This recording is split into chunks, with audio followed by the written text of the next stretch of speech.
2022 has been one of the most insane years for anime ever. We continued what may become a new all-time classic for anime since Full Monogamous Brotherhood. We were introduced to one of the best waifus of all time. We saw a genius rom-com become one of the highest rated anime on MAL, and are in an insane fall season where one of the OG Big Three has finally returned after a decade. There's so much that has kept you distracted. I understand. But it's time for a wake-up call. Back in 2017, an anime release that got some of the best praise a first season to an anime has ever gotten. While it wasn't a mainstream hit, it still managed to become Anime of the Year. It put many of my very own community to beg me for reactions to certain scenes they knew might stir up all kinds of emotions, and it created a musical score that sounded unlike anything else, having a Japanese studio collaborate with a young British-Australian composer, Kevin Penkin. This journey became a journey fans were ready to see through to the end. To see a little girl journey into the depths of the unknown to find her mother, while knowing full well she will never be able to return. This was Made in Abyss.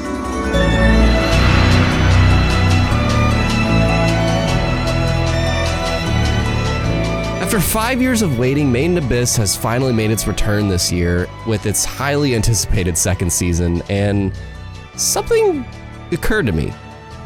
I don't see anyone pestering me to watch it like they did back in season 1. There's no Twitter trends, no spoiler-like thumbnails being shoved in my face, anime YouTubers that I saw previously do videos about it, not doing videos about it. And it's as if Made in Abyss season 2 just never happened, or no one cares about it. And to be vulnerable, yes, I myself was guilty of not watching the second season until after it completed, and this is mostly due to me preferring to let episodes build up before I watch them. But it doesn't seem like the general anime community shares this mentality. After finally watching the second season of Made in Abyss, I can firmly say this show needs to be talked about more than it is, especially by those fans of the first season that had an unhealthy amount of love for Nanachi. There's a handful of my own fan base I know were in love with the first season, and they don't seem to have any immediate interest in jumping into the second season. If you were like me, you fell in love with many things about Made in Abyss, like its very memorable and likable characters with designs and personalities that seem so well tamed to this world. The lore of the Abyss itself with its laws that get worse and worse the deeper we go into it, along with the creatures that inhabit it becoming more and more deadly. The boldness of putting children through situations you rarely even see adults go through in anime. But most importantly, the journey. The journey that embodies the feeling you had when you wanted to see Frodo and Sam make it to Mount Doom to destroy the One Ring, and the desire to see that quest fulfilled. Season 2 of Made in Abyss follows up what is essentially season 1.5 with Dawn of the Deep Soul. And yes, you have to watch that movie to see some significant developments between our trio of adventurers, and yes, more pain they go through. This second season, though, you'll get to see more of the Abyss in a new lair that brings new danger and inhabitants with it, including various hollow-like beings that differ from Nanachi, and you learn how she became the lovable fluffball she is and how she looks that way.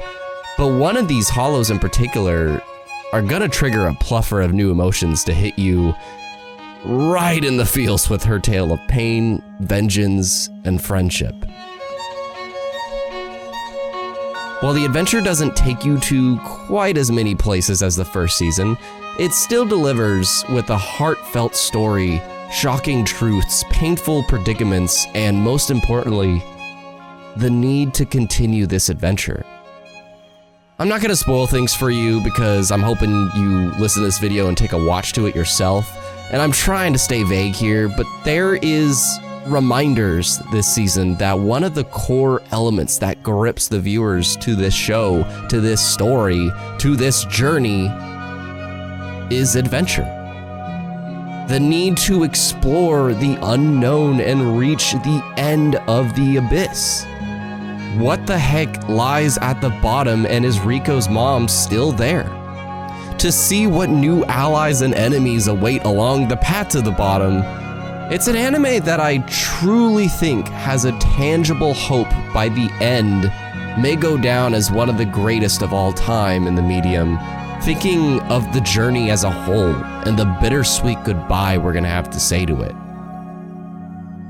The silence that's fallen on season 2 of Made in Abyss scares me. To think of how long it took to get to season 2 when the first season had such high praise. It took 5 years to get to this point. So what will happen when season 2 has the same amount of praise from those that watch it, but far less of it is being heard? What's gonna happen when the producer and license holders see the absolute quiet response the second season has gotten from their so-called fans that loved this 5 years ago? This is a journey I know you want to see finished, but I get it. There's a lot going on in your life, and a lot of other anime, frankly, to distract you from making this a priority. Just do me a favor. Take a sec to place yourself back when you first came away from this first season. When you were asking people to watch it, when you were crying your eyes out, when you were gripping the edge of your seat, and when you wanted to see what comes next. It's here now. It's waiting for you. Riko, Reg, Nanachi, they've continued their adventure and are waiting for you. And so is a tale of vengeance and grief in the Golden City of the Scorching Sun.